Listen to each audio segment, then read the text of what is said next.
Alléluia, pasteur Guito. Amen.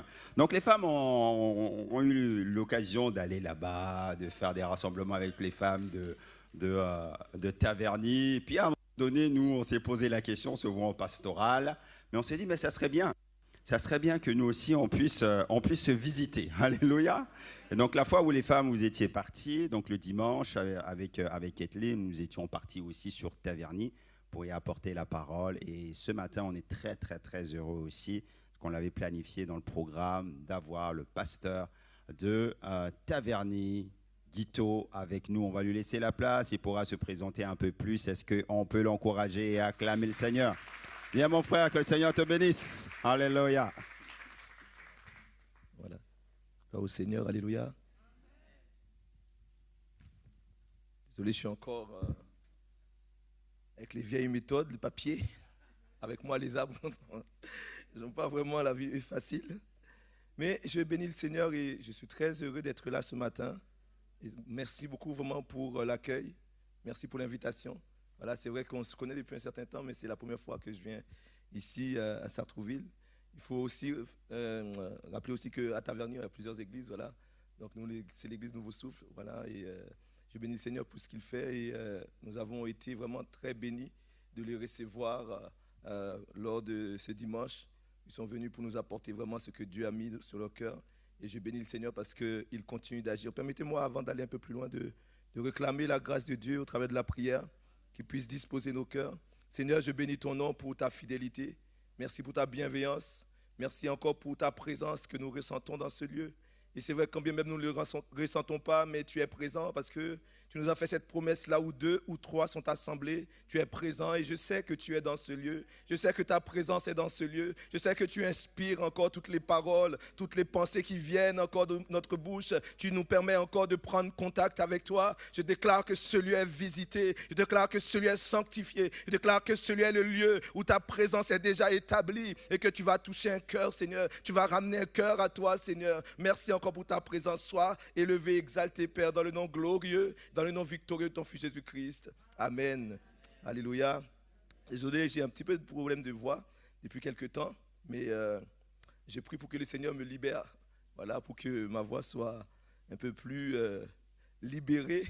D'autant plus qu'on a une mission qui arrive très très bientôt. Je pars dans 2 jours, mais le Seigneur va nous accompagner. Voilà, quelle grâce, quel privilège vraiment d'être là avec vous ce matin. Donc je me présente un peu plus. Donc je m'appelle Guito Jean-Simon, donc de mon prénom Guito, parce que c'est vrai que souvent on inverse, Guito ça fait plus nom, mais mes parents m'ont dit non, Guito c'est ton prénom. Voilà, donc je vous le répète, voilà. Parce que souvent j'ai des problèmes avec ma banque pour rectifier avec les assurances, mais donc c'est bien Guito mon prénom et Jean-Simon mon nom de famille. Voilà, donc je suis marié, j'ai 2 garçons, 2 grands garçons, le premier a quasiment 19 ans, le deuxième a 16 ans, bientôt 17 ans. Et vraiment, je remercie le Seigneur. Nous habitons dans le 95 à Cergy-Pontoise. Et je sers le Seigneur à l'église de Taverny Nouveau Souffle depuis maintenant, au mois de septembre, va nous faire 5 ans. Voilà que nous sommes là-bas. Et là, j'ai vu encore la main de Dieu, la fidélité de Dieu. Et je crois que lorsque je viens ici aussi, je me rends compte que nous avons le même Dieu. Alléluia. C'est Dieu qui tient ses promesses pour nous là-bas à Taverny. Je sais qu'il le tient aussi pour vous et j'ai entendu les témoignages. Et je sais qu'il y a d'autres témoignages, peut-être qu'on n'a pas le temps peut-être d'entendre tous les témoignages, mais je sais qu'il y a des beaux témoignages ici encore parce que je sais que le Seigneur agit et il est fidèle. Voilà, et je crois vraiment que Dieu a toujours un plan. Dieu a toujours un projet pour chacun d'entre nous. Et lorsque nous venons devant lui, ce n'est pas du temps perdu. Parce que quelquefois, l'ennemi veut nous faire croire que non, tout est fini, c'est trop tard. À quoi bon perdre son temps sur une chaise? En plus, il fait tellement chaud. Mais reste à la piscine, va te rafraîchir un peu avec vraiment des glaçons. Voilà, fais-toi plaisir. C'est dimanche, repose-toi. Mais il y a toutes sortes de raisons. Mais je crois que nous avons bien fait. Comme dit vraiment le Seigneur à cette femme, nous avons pris la bonne part. J'ai béni le Seigneur vraiment parce que, vous savez, peu importe le nombre de fois où nous pouvons ouvrir la Bible, la parole du Seigneur, il y aura autant de bénédictions. Il y aura autant vraiment de paroles qu'il va nous donner, des paroles vraiment, non seulement de connaissances, des paroles de sagesse. Il va vraiment nous amener. Je ne sais pas si vous êtes venus ce matin avec des attentes, avec des besoins. Ce serait bien quand même. C'est vrai que c'est un culte. Nous venons pour peut-être apporter quelque chose à notre Dieu. Mais c'est vrai qu'en apportant, il y a aussi les besoins qui sont là. Et je crois que le Seigneur est celui qui voit. Pour moi, un vrai culte, c'est vraiment avoir un cœur à cœur avec Dieu. Et je crois que ce matin, nous avons eu un cœur à cœur, même si ce n'est pas terminé. J'aimerais, avant qu'on aille un peu plus loin, qu'on fasse une lecture dans l'évangile de Jean, au chapitre 2, du 1er au 11 verset, donc du verset 1er au verset 11. J'ai pris la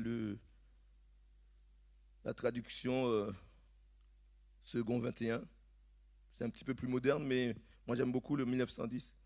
J'aime beaucoup, mais c'est bien vraiment aussi de voir un petit peu les distinctions qu'il y a dans les traductions. Parce que certains pensent que c'est falsifié parce qu'ils ne disent pas la même chose. Non, pas du tout. Au contraire, c'est une richesse. Parce que notre langue française nous permet vraiment d'utiliser pas mal de synonymes pour nous amener vraiment au cœur du message. Donc Jean chapitre 2, à partir du premier verset, il est dit « Or, le 3e jour, il y eut des noces à Cana en Galilée. La mère de Jésus était là. Jésus fut aussi invité aux noces avec ses disciples. Comme le vin venait à manquer, la mère de Jésus lui dit « Ils n'ont plus de vin. » Jésus répondit « Que veux-tu, femme? Que me veux-tu, femme? Mon heure n'est pas encore venue. » Sa mère dit au serviteur « Faites tout ce qu'il vous dira. » Or, il y avait là 6 jarres de pierre destinées aux purifications des Juifs et contenant chacune une centaine de litres. Donc peut-être dans votre traduction, il est mis 2 ou 3 mesures. Donc c'est l'équivalent d'une centaine de litres, à peu près 120 litres. 120 litres donc, par mesure. Donc Jésus leur dit, remplissez d'eau ces jarres, et ils les remplirent jusqu'au bord. Puisez maintenant, leur dit-il, et apportez-en à l'organisateur du repas. Et ils lui en apportèrent. L'organisateur du repas goûta l'eau changée en vin, ne sachant pas d'où venait ce vin, tandis que les serviteurs qui avaient puisé l'eau le savaient bien. Il appela le marié et lui dit, tout homme sert d'abord le bon vin, puis le moins bon après qu'on s'en est enivré. Mais toi, tu as gardé le bon vin jusqu'à présent.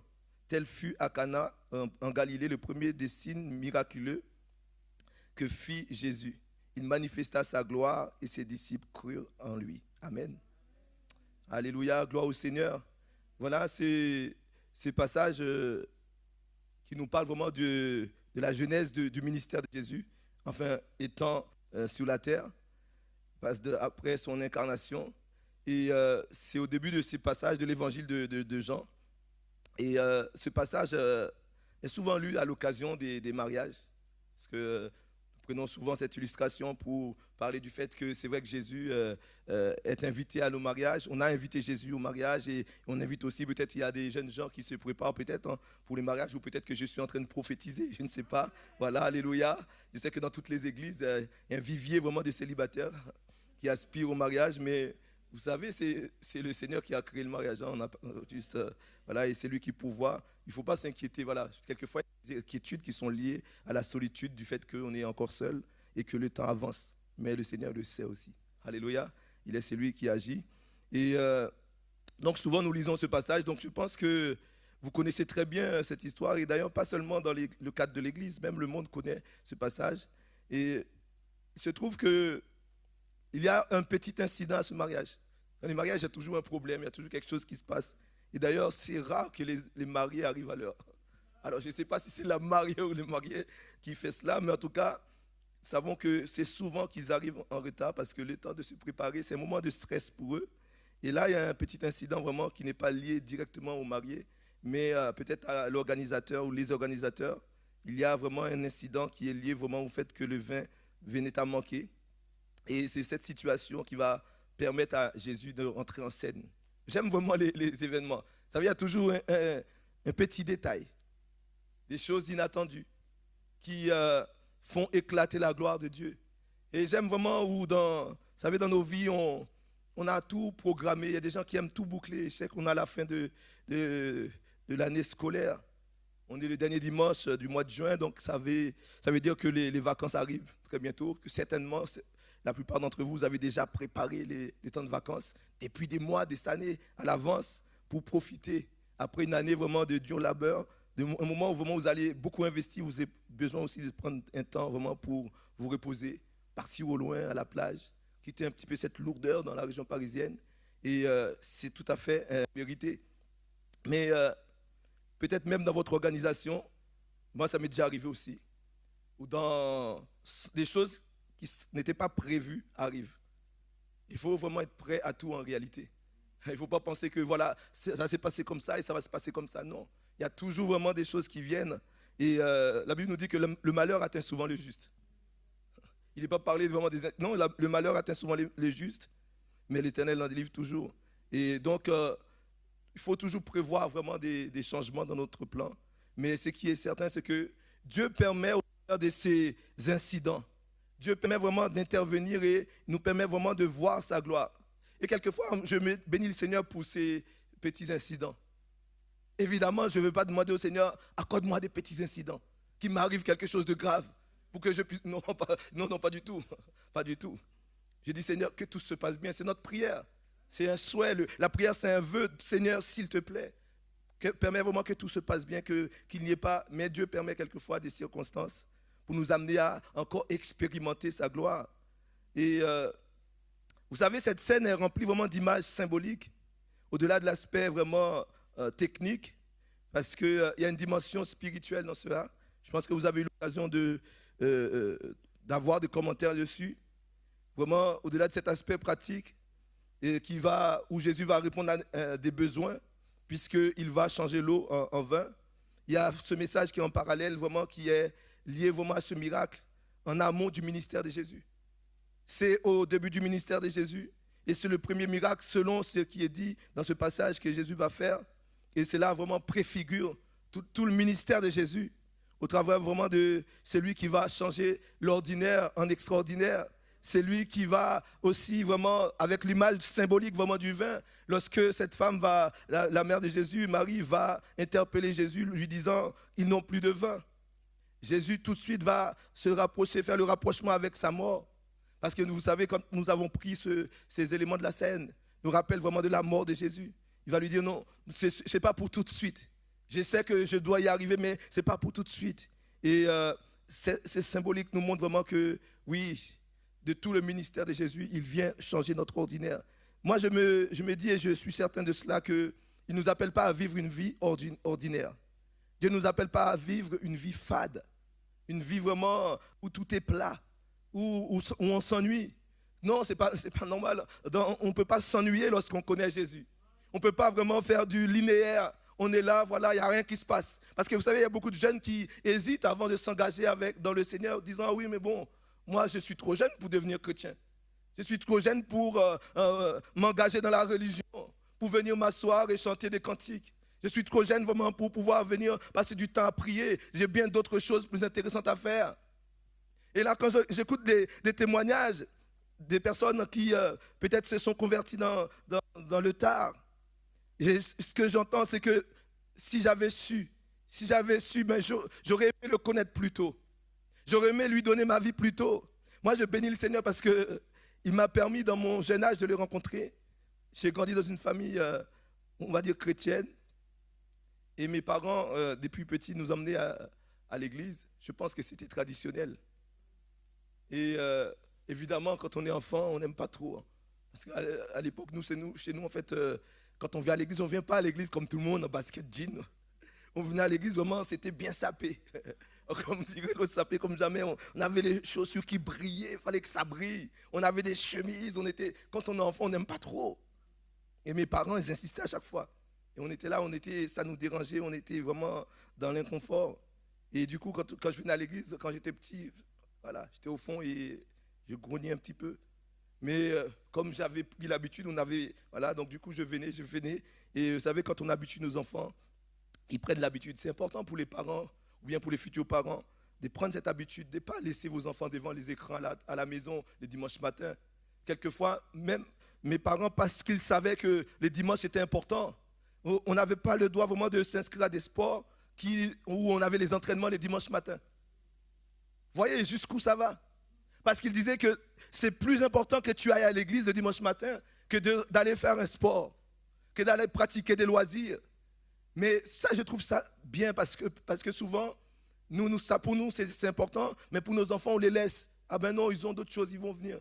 Mais ça veut dire que toi, tu as pris ce chemin et tu permets à ton enfant de prendre un chemin détourné. Après, il ne faut pas s'étonner qu'après, qu'ils aient une mauvaise pensée, qu'ils ne reconnaissent pas les bienfaits de la présence de Dieu. La Bible nous dit, éduque tes enfants pendant qu'ils sont encore jeunes. Apprends-les, enseigne-leur la parole pour que lorsqu'ils sont plus âgés, qu'ils puissent recevoir. J'ai béni notre frère Wilfred qui a donné son témoignage. Vous savez, quelquefois, nous s'aimons mais sans savoir. La Bible nous dit, jette ton pain à la surface des eaux. C'est vrai qu'on le jette avec le courant, on perd, on ne sait pas ce qui devient notre pain. Mais il dit avec le temps. Peut-être que ce que vous avez semé dans le passé, vous ne l'avez pas vu le fruit. Mais Dieu veille sur sa parole. Je crois qu'au ciel, il y aura des belles surprises. Parce que quelqu'un va dire, ah mais telle personne a parlé du Seigneur un jour. Et du coup, je me suis retrouvé, j'ai été béni parce que cette parole m'a permis de rencontrer Dieu. Je crois que c'est important de continuer à semer cette bonne parole pour que vraiment des âmes viennent au Seigneur. Je crois que c'est important vraiment de rester. Je regardais ce passage. Vous savez, ce qui m'a un peu interpellé, c'est l'attitude de Marie.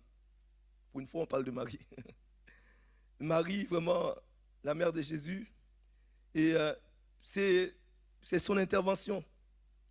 C'est ce que ça m'a retenu mon attention parce que c'est au travers d'elle, en fait, en réalité, que ce miracle va se faire. Parce que Jésus était là, mais je ne sais pas si Jésus, bon, c'est vrai qu'il sait toutes choses, mais je ne sais pas dans quel cadre se passe cette situation. Je suppose que les invités n'étaient pas au courant que le vin venait à manquer. C'était plutôt en fonction des organisateurs et des serviteurs. Mais la mère de Jésus vient et, vous savez, dans toute la parole de Dieu, elle apparaît très peu avec Jésus, avec des échanges avec Jésus. Et dans le Nouveau Testament, elle est quasi absente. Et pourtant, en fait, cela n'a pas empêché à la tradition catholique de faire d'elle, en réalité, une idole. Certains voient en elle vraiment Dieu, une Dieu aussi en même temps. Et ici, en fait, dans ce passage, cette parole, cette Marie est comme un intermédiaire vraiment au travers de ce miracle, puisque elle est un intermédiaire entre les organisateurs du mariage et Jésus. Et elle va permettre, en fait, au travers de cet événement, elle va faire entrer Jésus en scène. Et va interpeller. Et je crois que il y a quelques fois où il y a beaucoup de frustration. Parce que justement, je disais que les choses ne se passent pas comme on veut. Je me rappelle pour mon mariage, ça ne date pas d'aujourd'hui. Ça fait un moment. Et où il n'y a rien qui ne s'est passé comme il devait se passer. Jusqu'à même changer la date. On avait déjà les invitations, on avait tout lancé. Et au dernier moment, il y a un problème avec la salle. À l'époque, je ne sais pas si c'est encore la même chose aussi. C'était difficile de trouver une salle. Et c'était très, très cher. Et là, on a dû encore changer notre programme. Mais après, par la suite, on a dit heureusement. Parce que le jour de notre mariage, je me rappelle, c'était le 10. Et on devait se marier le 3 août. Et là, il y a eu vraiment le 3 août. C'était vraiment une journée où il a plu tellement. On s'est dit, heureusement qu'on ne s'est pas marié le 3. Parce que là, il n'y aurait pas eu de photo. Ce serait compliqué pour les invités parce qu'on avait prévu un programme aussi à l'extérieur. Et je bénis le Seigneur parce qu'il sait toutes choses. Même les circonstances, quelquefois, jouent en notre faveur lorsque nous aimons le Seigneur. Et il est dit dans ce passage au verset 3, comme le vin venait à manquer, alors la mère de Jésus lui dit à Jésus, ils n'ont plus de vin.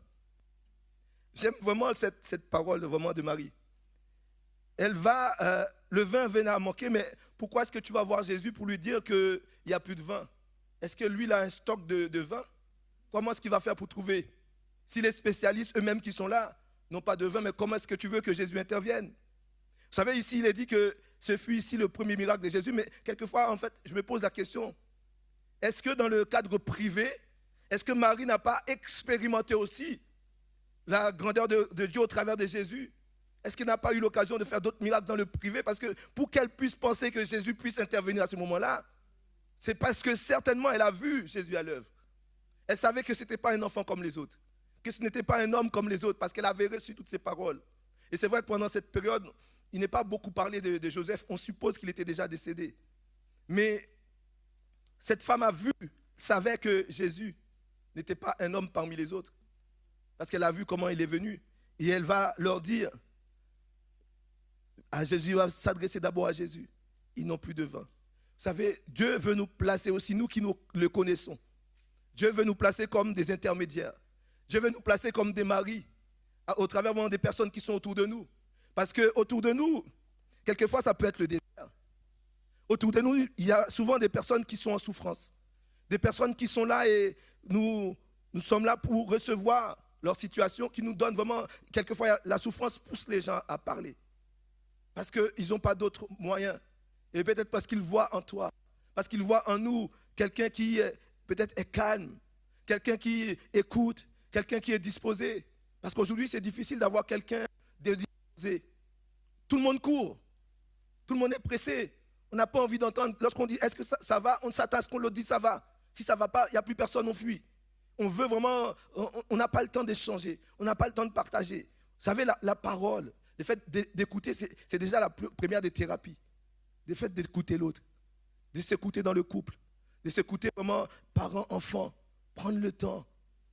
Il y a tellement de situations qui sont là parce qu'on est tous devant nos écrans, on est interactif. Aujourd'hui, on peut être à l'étage, l'épouse est à l'étage, elle envoie un texto au mari qui est juste au rez-de-chaussée, alors qu'on aurait pu se parler. Chérie, voilà, non, on ne se parle pas texto. On est sur le même lit, on ne se parle pas. Non, mais quand même, des fois, il faut poser le téléphone, il faut mettre mode avion si vous voulez, et on se parle en vrai, en direct. Moi, je crois vraiment que ça a des répercussions. C'est important de pouvoir se parler, de se dire les choses. Ce qui se passait avec Adam et Ève dans le jardin, c'est qu'ils parlaient à Dieu directement. Avec Moïse, lorsqu'il était sur la montagne, il parlait à Dieu directement. Est-ce que vous savez que la prière, c'est une thérapie? La prière, parce que certains vont dire, mais bon, à quoi bon en fait, en réalité, dire à Dieu ce qu'il sait déjà? Mais c'est ça. Qu'est-ce que Dieu ne sait pas? À quoi bon passer du temps à se tenir devant Dieu pour donner des détails, pour dire, Seigneur, il y a ceci, il y a cela, mais est-ce que Dieu ne sait pas? Mais évidemment qu'il sait. Mais on va me dire, mais puisqu'il sait, mais bon, on n'a plus besoin de prier. Ah, Jésus passait beaucoup de temps à prier, alors qu'il était lié au Père. Il passait du temps à prier, et si nous l'avons bien compris, le secret se trouve dans la prière. Il ne faut pas pour autant devenir mystique. Les gens qui sont tout le temps en train de planer, mais qu'on puisse aussi avoir un temps à part avec lui, un temps de qualité. Et là, c'est là vraiment qu'il va nous dire, parce que Marie connaissait Jésus, parce que c'est son fils, c'est vrai, mais au-delà du fait que c'est son fils, parce que là, il y a un rapport qui n'est pas lié au fait que Marie soit la mère de Jésus. Jésus va lui dire femme. Il n'a pas dit maman. Il va dire femme. C'est important. Parce que ce passage-là est souvent utilisé vraiment pour contrecarrer la mariologie. Tous ceux qui donnent à Marie ce qu'elle n'est pas. Parce que Marie vraiment accusera ces personnes-là au ciel. Qu'est-ce que vous avez fait de mon nom? Parce que moi-même, j'ai dit, allez voir Jésus. Parce que si Marie avait ce pouvoir, elle se serait occupée elle-même de cette situation. Mais elle va lui dire, allez voir. C'est bien la tradition, mais il faut s'arrêter. Il y a des limites à la tradition. Et vraiment, je crois que le Seigneur vraiment est celui qui est au centre de toute la parole. Et je crois que cette pénurie, pour les organisateurs, évidemment, c'était une catastrophe. C'était vraiment, ils n'avaient pas de solution dans l'immédiat. J'ai entendu tout à l'heure le témoignage de notre sœur concernant le fait aussi des besoins à la maison. Vous savez, il y a des temps où c'est difficile. Il y a des moments compliqués. C'est vrai, on arrive en fin de saison. On a déjà peut-être tout dépensé pour les vacances. On ne sait pas comment on va vivre. Il y a des gens qui n'attendent même pas la fin du mois. Même de quinzaine du mois, ils sont déjà à sec. On est déjà dans le rouge. On ne sait pas comment on va s'en sortir. Mais le Seigneur est celui qui fait des réserves pour nous. Il est celui qui sait, il voit toutes ces choses. Vous pouvez me dire, oui, mais moi, je vais à l'église, mais je n'ai pas un sou. Je n'ai rien du tout. C'est vrai. Mais le Seigneur est celui qui pourvoit. Il a pourvu vraiment pour ce prophète qui était là, qui n'avait rien, était dans cette grotte, mais il a donné vraiment de la nourriture au travers de ce corbeau. Il lui a donné de l'eau, il a pourvu. Et je crois que le Seigneur pourvoira. C'est vraiment, je crois que lorsque ces inquiétudes à cause de notre situation peuvent venir, nous devons vraiment nous rappeler de la parole du Seigneur. Il est notre berger, nous ne manquerons de rien. David a expérimenté cela. Nous ne manquerons de rien. Et Dieu qu'il pourvoira, quoi qu'il arrive, il pourvoira. Parce qu'il est celui qui a l'abondance. Il est vraiment Yahvé Jiré. Moi, beaucoup de gens disent, oh, c'est le nom de Dieu, mais ce sont les titres. Ce sont les titres de Dieu. Il va pouvoir dans ta vie. Quelqu'un qui a expérimenté cela un jour va se dire, s'il a pu le faire un jour, il y a de la mathématique dans la parole de Dieu. S'il a pu le faire un jour dans ma vie, alors il le refera encore une fois. Si j'ai pu expérimenter un miracle, alors il le refera encore, parce qu'il est le même, parce qu'il n'a pas changé. Vous savez, ce qui est important, c'est la première fois dans la parole de Dieu. Il y a beaucoup de gens qui sont là et qui connaissent Jésus par interposition, par des personnes, parce que l'on a entendu parler de Jésus. Dans la foule, tous n'étaient pas chrétiens, tous n'étaient pas convertis. Il y a beaucoup de gens qui étaient là, mais c'était juste des badauds. Ils étaient là pour observer, parce qu'il y avait un spectacle. Il y a quelque chose qui se passait. Mais il y avait vraiment ceux qui avaient vraiment la foi, comme cette femme qui a vraiment traversé cette foule pour pouvoir toucher, ne serait-ce que le vêtement de Jésus. Il y a foi et foi, frères et sœurs. Mais je crois vraiment que le Seigneur veut nous amener plus loin. Marie, vraiment, je crois qu'elle était à l'image de Jean-Baptiste. Elle a préparé le chemin qui mènait au Seigneur. Elle a donné vraiment cet accès pour que le Seigneur puisse entrer en scène et pour amener vraiment ces personnes à voir qui il était. Et en même temps, ses disciples. Il a dit qu'il a fait ce miracle et les disciples crurent en lui. Ils ont vu au travers de Jésus, non, ce n'est pas un prophète comme les autres. Ce n'est pas un homme comme les autres. Beaucoup de gens vous disent dans les religions, mais c'était un grand prophète. Mais arrêtez, non, il ne faut pas accepter ça. La Bible ne nous dit pas que Jésus est un grand prophète, mais il est Dieu. Il est Dieu. La Bible dit que Dieu était en Christ, réconciliant le monde avec lui-même. Et il est celui qui va au-delà des miracles. Et vraiment, je crois que le Seigneur veut nous amener encore plus loin. Cette situation vraiment a laissé le Seigneur libre cours au Seigneur. Et pour que vraiment ces personnes viennent. Marie a donc fait ce travail d'intermédiaire en préparant le terrain. Et elle veut aussi que nous puissions, Dieu veut aussi que nous puissions vraiment faire ce travail. Évidemment, cette femme a porté aussi Jésus pendant 9 mois. Elle était un instrument pur entre les mains de Dieu. Mais Dieu veut aussi que nous puissions être des transporteurs. Vous savez, ceux qui s'appellent Christophe, qui apportent Christ, qui sont des transporteurs de Christ. Que là où ils sont, il y a aussi l'odeur, on a parlé du parfum dans les derniers chants, l'odeur de Christ. Que vraiment, même sans parler, même sans rien dire, mais on sent l'odeur de Christ. On voit quelque chose. Quelquefois, on se reconnaît dans le monde. On voit, ah non, cette personne, il y a quelque chose. Il y a quelque chose dans cette personne. Parce que je l'écoute, parce que je vois, je ressens vraiment cette paix. Et les gens nous voient. Les gens voient même sans témoigner. Quelquefois, il ne faut pas tout de suite commencer à dire plein de mots. Parce que moi, dans mon travail, je ne dis pas tout de suite qui je suis. Évidemment, ils me connaissent, voilà. Mais je ne dis pas ma foi, je ne dis pas mon travail. Et les gens par la suite avec le temps. Il y a différentes façons de témoigner. Quelquefois, on peut se mettre dans les pièges parce qu'on va dire, ah oui, mais ceci. Et là, quand on prend la voiture, on grille un feu sans faire attention. On dit, ah ben oui, tu es chrétien, c'est vrai, ça se voit. Mais ça peut arriver, même étant chrétien, de faire des erreurs. Ce n'est pas pour autant que ça enlève.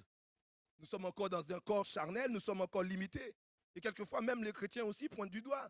Ah, on se juge entre nous, oui, mais bon, tu es chrétien, tu fais ça, tu es chrétien, tu. Mais Dieu connaît les circonstances. Cela ne veut pas dire que, oui, il faut faire ce qu'on veut. Non, mais Dieu connaît les circonstances. Quelquefois, lorsque même le Seigneur nous pardonne, nous, on a du mal à nous pardonner les uns les autres. Parce qu'on dit, ah oui, mais bon, ah, tu as fait ça. Mais notre péché nous tue tout le temps. Parce qu'on ne voit pas ce que nous étions. Imaginez David. Si constamment on lui rappelait ce qu'il fait. Tu as tué cet homme. Tu as pris cette femme pour épouse. Alors que non. Mais le Seigneur est celui qui vient nous se mettre devant nous et nous permettre aussi d'expérimenter son pardon. Et lorsqu'il oublie, il oublie pour toujours. Alléluia. Quelle grâce.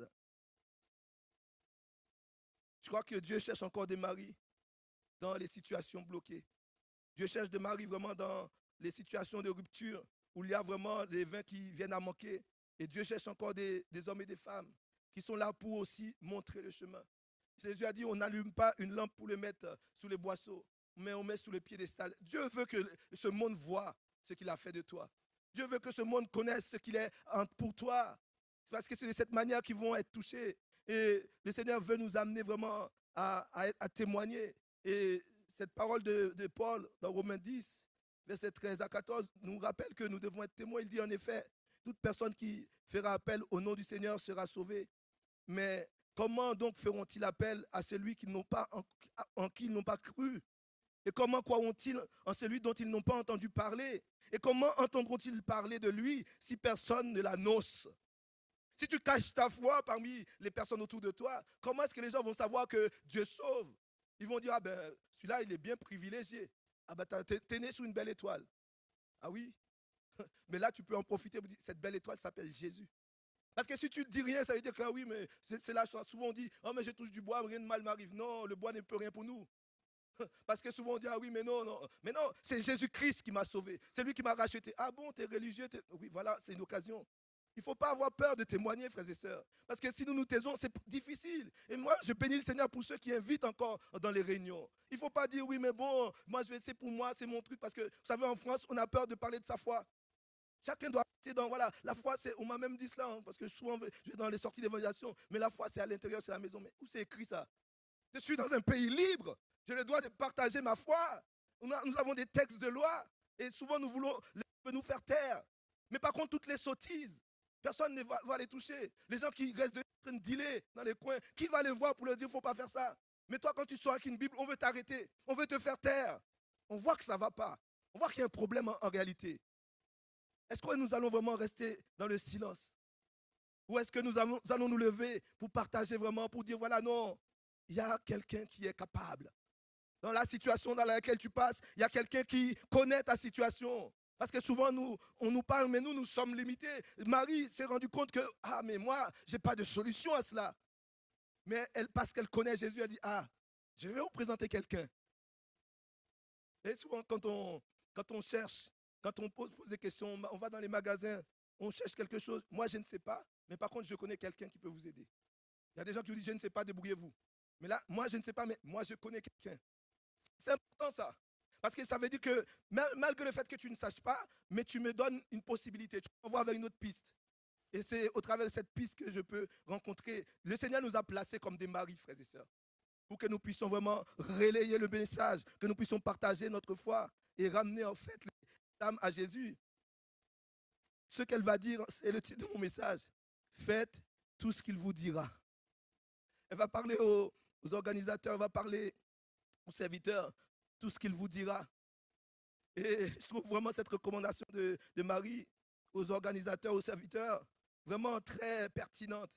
Parce que vraiment, elle a la place des organisateurs. Parce que comme les organisateurs n'avaient pas de solution, ils lui ont dit, mais puisqu'il y a quelqu'un qui sait, alors vas-y, mais tu peux parler aux serviteurs, tu peux parler aux ouvriers, voilà, faites ce que vous voulez. Et donc, elle va leur dire, faites tout ce que Jésus vous dira. Je crois que cette parole est pour nous aussi ce matin. Souvent, dans l'obéissance, on a du mal. Parce qu'en fait, dans la parole du Seigneur, on est en train de trier, on prend ce qu'on veut bien. Vous savez, la Bible, quand on la prend en papier comme ça, elle est épaisse. Et souvent, en fait, je pense que chacun a sa Bible, mais avec des sélections, des petites Bibles avec les versets, les passages qui nous font du bien, avec vraiment les promesses. Et du coup, la Bible, plutôt que faire ça, elle va faire ça.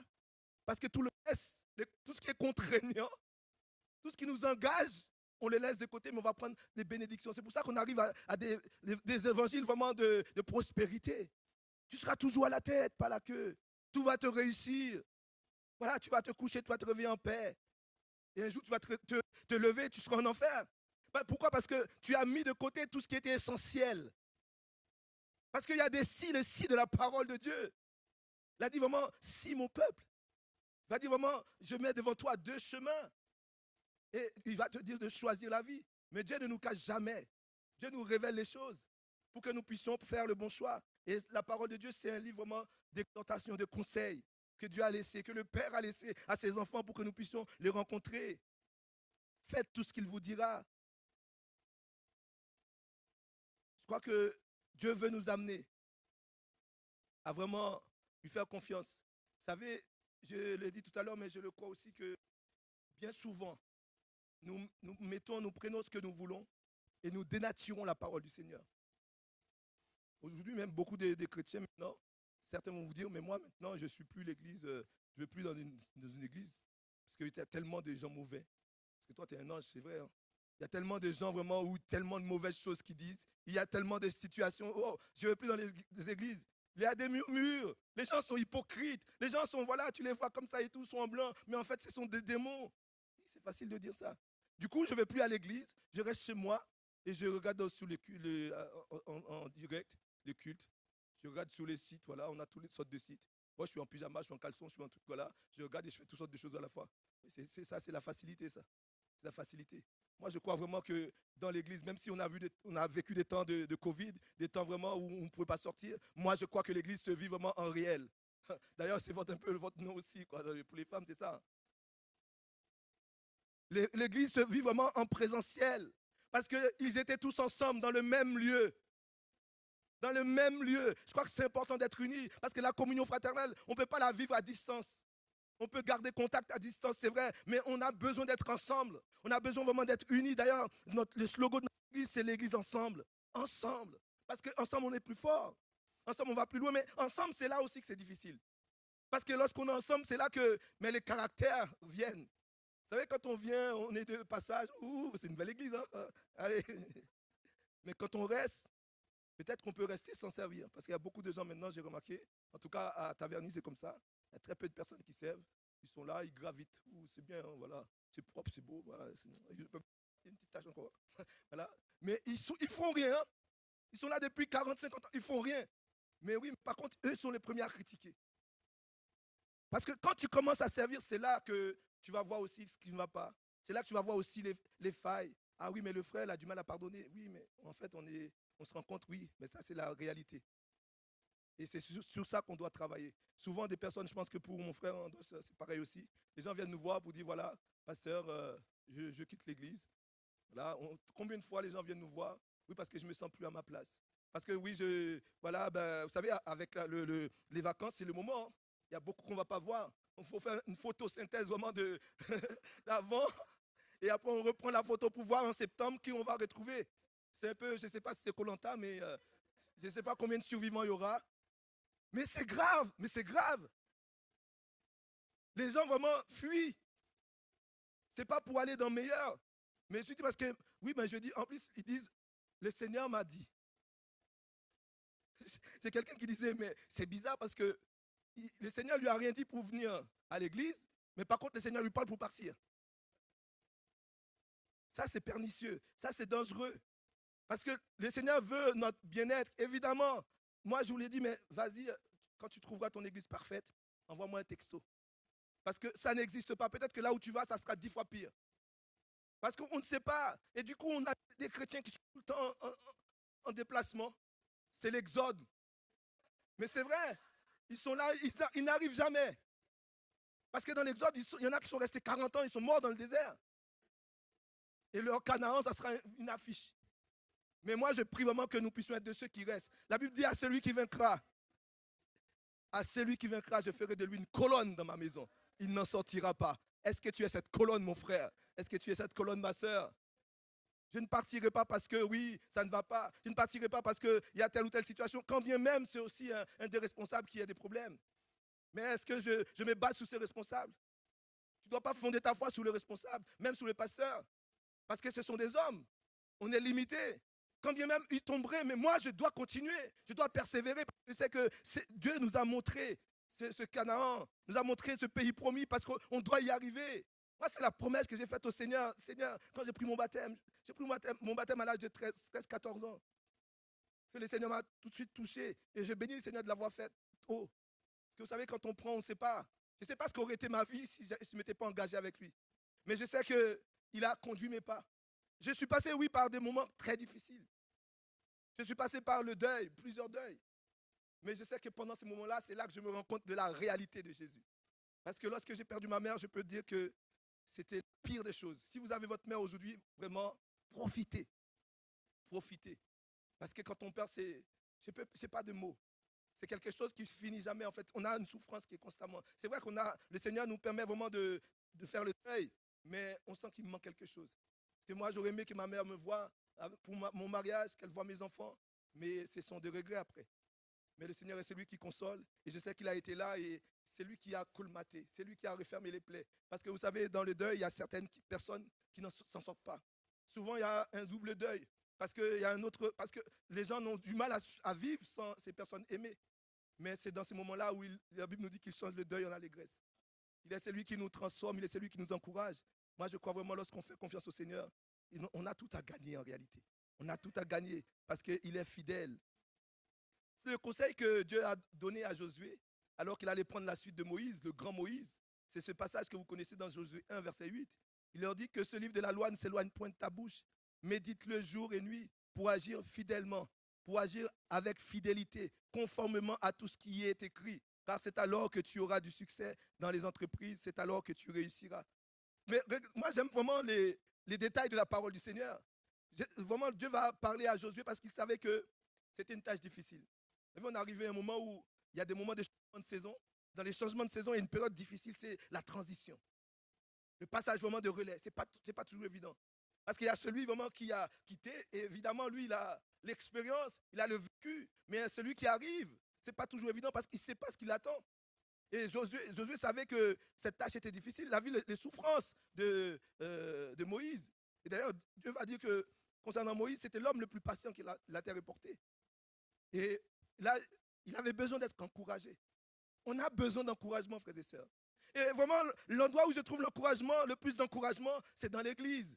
C'est dans la maison de Dieu, c'est une maison d'encouragement. Une maison vraiment pour être fortifié. Si je viens dans l'église et que je repars avec les blâmes, je suis là tout le temps. Oh, ça va pas, ça va pas. Il y a toujours des gens comme ça, les lamentations. Hein. Ils continuent d'écrire des livres de lamentation. Oui, mais il y a une fin au livre de lamentation quand même. Tu dois aussi commencer à ouvrir un livre vraiment de joie, d'allégresse, un livre de psaumes. Parce qu'il y a de la joie, parce que tu dis que non, la joie ne dépend pas de ma situation actuelle. Elle dépend parce que tu dis un jour, je verrai mon Dieu. Et je crois vraiment que cette période qui arrive, peut-être, il y aura des temps encore plus difficiles, je ne sais pas. Oui, c'est vrai, il y en aura. Mais nous devons aussi avoir cette assurance que le Seigneur sera avec nous. Il est celui qui nous gardera, il est celui qui prendra soin de nous. Et il est celui qui va nous aider à veiller. Et le conseil que Dieu a donné à Josué, c'est vraiment de méditer jour et nuit pour agir fidèlement selon. Et ça, c'est important. Parce que, en fait, je l'ai dit tout à l'heure, mais je crois que je vais insister encore. Le fait vraiment d'agir fidèlement selon ce qui est écrit. Le fait vraiment de faire tout ce qu'on te dira. C'est vrai pour la parole, mais c'est vrai aussi pour les messagers, pour les ministères que Dieu a placés. Aujourd'hui, c'est compliqué d'être pasteur aujourd'hui. C'est compliqué d'être leader parce que moi, j'expérimente dans mon église aussi. C'est pour ça que je dis. Vous savez, au bout de 5 ans, on a pas mal d'expérience où, en fait, on se trouve où on n'a pas cette parole qui va être ferme. Quand bien on est ferme, mais il y a toujours des gens qui disent « Ah oui, mais bon, voilà. Ah oui, on les contredit. Oui, on dit « Il faut faire ça, mais ah oui, mais bon, c'est mieux comme ça, oui. » C'est bien de te connaître. Vous savez, mais Dieu connaît toutes choses. Même lorsqu'on se trompe, il y a aussi là peut-être la pensée que Dieu mène. Parce que souvent, nous voulons voir les choses concrètes tout de suite. Mais l'Église, ce n'est pas le monde. Même si nous sommes représentés comme une association, mais ce n'est pas l'association seulement. Mais il y a derrière la pensée. Parce que moi, je crois que oui, il y a le président de l'association, c'est bien.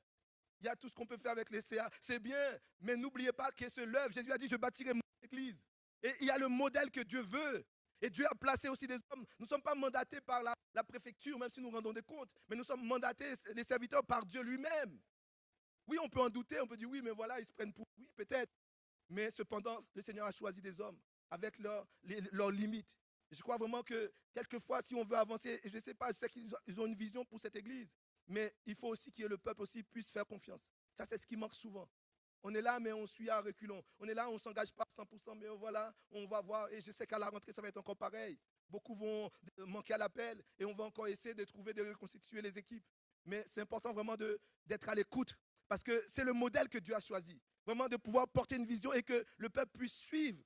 Parce que je crois que si le peuple qui est sorti d'Égypte, vraiment, c'était un peuple au cou raide, qui avait du mal à obéir. Mais s'ils n'écoutaient pas Moïse, mais jamais ils seraient sauvés. C'est pour le salut que Dieu nous demande vraiment d'écouter, d'être obéissant. La Bible nous dit que l'obéissance vaut mieux que les sacrifices. Aujourd'hui, c'est difficile parce qu'on est dans un peuple, le peuple est rebelle de plus en plus. On ne veut pas entendre parler de loi. On ne veut pas entendre parler de règles. Ah oui, mais c'était l'Ancien Testament, la grâce. Mais la grâce est encore plus exigeante que la loi. Beaucoup de gens disent oui, mais c'est la grâce. Mais la grâce a coûté la vie de Jésus. La grâce a coûté vraiment le fait que Dieu a envoyé ce qu'il avait de plus cher au ciel. Il s'est dépouillé de toute sa gloire. Aujourd'hui, je veux dire, ah oui, mais bon, comme c'est la grâce, je peux faire ce que je veux. Ah non, pas du tout. Au contraire. Je dois être exigeant parce que Dieu est un Dieu d'ordre. Dieu est un Dieu exigeant parce qu'il nous donne le meilleur. Et Dieu exige aussi le meilleur pour lui. Si nous voulons vraiment le servir vraiment à demi-mesure, ce n'est même pas la peine. Quelquefois, il faut être catégorique. Dieu mérite vraiment qu'on le serve de tout notre cœur. Sinon, ne le servons pas. Jésus a dit, puisses-tu être froid ou bouillant. On va dire, oui, mais pasteur, tu exagères. Parce que bon, c'est déjà bien, je peux faire ça. Ah non, moi je dis non. Je préfère ne pas avoir. Comme on dit, il vaut mieux être seul que mal accompagné. Il vaut mieux ne pas avoir parce que, vous savez, il y a des gens qui sont là qui vont décourager tous les autres. Oui, ils sont là, oui, mais ils sont toujours en train de se plaindre. Moi, cette personne-là, je préfère l'isoler pour un moment plutôt que de laisser dans le groupe parce que je vais perdre tout le groupe en réalité. Parce qu'il y a des veines quelquefois qui sont telles. Il y a des paroles qui sont dures, des paroles de jugement, des paroles vraiment qui sont là pour... Et quelquefois, on voit des personnes, des frères et sœurs malades, mais ils sont toujours en train d'envoyer des pics, des piqûres, des choses. Mais vous savez, c'est important l'amour, vraiment. L'amour de Dieu et l'amour que nous avons les uns pour les autres. Et au travers de cet amour, alors, le Seigneur nous permet vraiment de faire sa volonté et de nous aimer. Et Jésus a dit, c'est cet amour que vous aurez les uns pour les autres que le monde verra. Est-ce que vous savez que c'est l'amour qui pousse des hommes et des femmes à quitter vraiment leur patrie, à quitter vraiment leur confort pour aller partager l'évangile? Je bénis Dieu parce que vraiment, Dieu nous a mis à cœur à Taverny en réalité, il y a presque 2 ans, concernant une mission en Martinique. Donc, dans 2 jours, je partirai en Martinique, à Fort-de-France. Et Dieu nous a mis à cœur vraiment d'aller, de partager. Et on est actuellement quasiment une 50aine de personnes, la majorité de notre église et quelques personnes vraiment d'autres églises. Et là, nous avons vraiment vu la main de Dieu. Mon épouse est de la Guadeloupe. Et de la Guadeloupe, en fait, on avait été en Martinique pour pouvoir rencontrer la personne, parce que ma soeur qui est de la Martinique, qui a eu cela à cœur.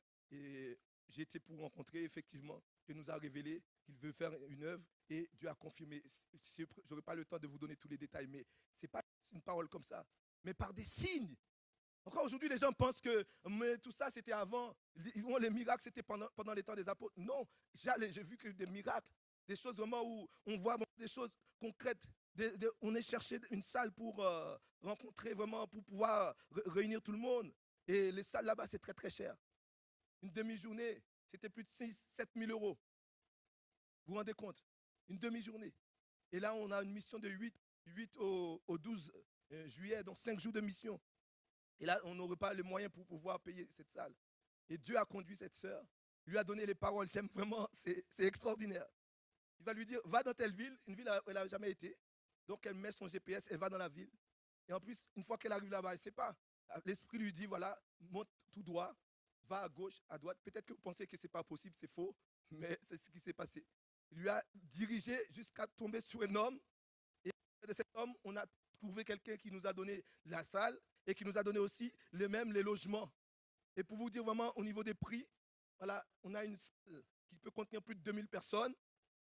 On a cette salle-là à 3000 euros au lieu de 8000 euros la journée, la demi-journée. Pour vous dire que ça vient de Dieu. On a vraiment des logements pour une 50aine de personnes, quasiment sans rien payer.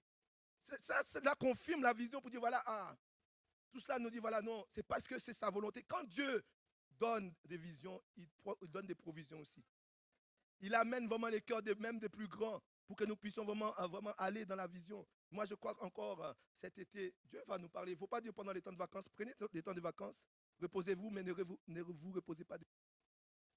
Là où vous allez, trouver un moment, si vous partez, trouvez un moment pour aller dans la maison de Dieu, pour visiter, restez connecté à Dieu.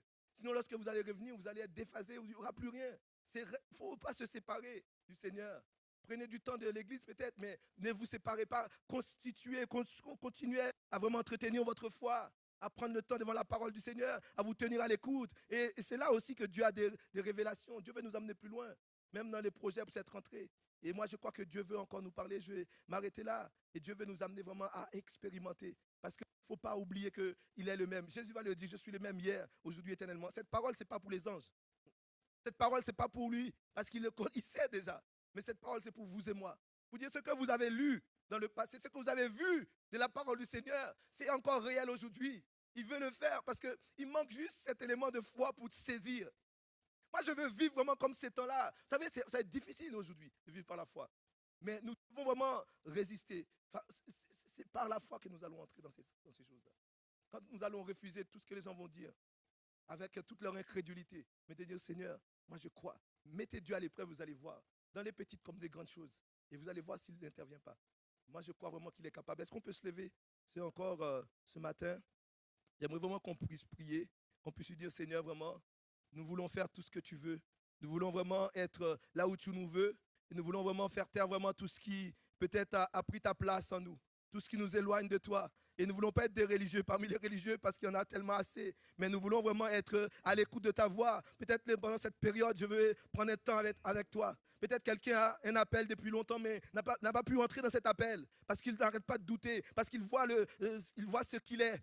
Mais n'oublie pas que ce n'est pas ce que tu es qui va accomplir ces choses-là. Parce que lorsque Dieu te donne des appels, Dieu te donne des choses qui ne sont pas à ta portée. Et c'est lui qui va faire en toi, au travers de toi. Alors viens avec le peu que tu as, les limites que tu as. Et c'est lui qui va faire élargir vraiment l'espace. Il va élargir ta vision vraiment sur son œuvre. Et il va t'amener sur un terrain nouveau. Moi, je crois vraiment que ce matin, il y a quelqu'un vraiment qui a besoin. Vraiment de franchir un pas de la foi. Comme Pierre l'a fait vraiment sur cette eau. Il a dit, si c'est toi Jésus, alors ordonne que je vienne avec toi. Si c'est toi. J'aime vraiment cette parole. Vraiment. Dis-lui ce matin, si c'est toi, permets que je puisse faire un geste de foi. Peut-être un geste que pour moi, un geste que les autres peut-être ne vont pas voir, mais parce que je saurai à ce moment-là que c'est toi qui me parles. Et là, tu vas voir vraiment que les portes vont s'ouvrir pour toi. Tu vas voir vraiment, tu vas entrer dans une autre dimension. Et ce Jésus que tu pensais connaître, tu vas apprendre à le connaître. Est-ce qu'on peut prier? Alléluia, alléluia, alléluia. Combien je bénis ton nom encore ce matin, Seigneur. Combien je te remercie parce que tu restes le même. Combien je bénis ton nom, Jésus, parce que tu n'as pas changé. Tu restes le même hier, aujourd'hui, éternellement. Aide-nous, Seigneur mon Dieu, je te demande de nous pardonner pour notre incrédulité. Pardonne-nous, Seigneur mon Dieu, pour notre mauvaise disposition de cœur. Parce que, Seigneur mon Dieu, nous avons du mal à saisir. Nous avons du mal à comprendre. Nous avons du mal à prendre ce que tu veux nous donner. Aide-nous, Seigneur mon Dieu, à faire tout ce que tu nous demandes de faire. À ne pas retirer, à ne pas retrancher de ta parole. Mais nous voulons être obéissants. Nous voulons te dire, nous voici, Seigneur. Utilise-nous, nous voici. Fais ta volonté dans notre vie, Seigneur. Nous avons besoin d'une autre expérience de ta parole. Viens toucher un cœur ce matin. Viens bénir cette église, Seigneur, que tu t'es choisi. Merci parce que tu as préparé les choses à l'avance. Tu as disposé encore cette assemblée pour que ton nom soit glorifié, pour que ton nom soit propagé au-delà des murs de cette ville. Merci parce que tu vas impacter encore cette génération. Tu vas agir parce que tu as encore un peuple nombreux dehors qui attendent encore dans cette ville, qui attendent les témoignages de ses rêves. Je prie de permettre qu'il y ait des hommes et des femmes de foi qui se lèvent, des hommes et des femmes qui se tiennent à genoux et qui intercèdent, qui vont dire non, je ne sortirai pas tant que tu n'auras pas mis un fardeau pour les âmes, un désir de voir des âmes passer des ténèbres à ton admirable lumière, parce que ton retour est imminent, parce que des hommes et des femmes sont en train de quitter ce monde sans avoir fait la paix avec toi. Je prie, Seigneur mon Dieu, que nous ayons à cœur ton œuvre, le ministère éternel. Viens lever des ouvriers, viens lever des hommes et des femmes, des jeunes gens, des jeunes filles dans ce lieu, pour que ton nom soit glorifié, pour que des âmes viennent à toi, pour qu'il y ait des délivrances encore. Oui, tu guéris les malades, oui, tu libères encore ceux qui sont captifs, parce que nous prenons cette décision d'aller, nous prenons cette décision d'être des instruments entre tes mains. Merci pour ta parole, merci pour ton esprit, parce que tu es fidèle, tu es miséricordieux. Oui, nous voulons faire tout ce que tu nous demandes, nous voulons faire tout ce que tu nous demandes encore ce matin, Seigneur. Sois glorifié, sois exalté, Père, dans le nom glorieux, dans le nom merveilleux de ton Fils Jésus-Christ. Nous te prions, notre Dieu. Amen. Alléluia. Alléluia. Gloire au Seigneur.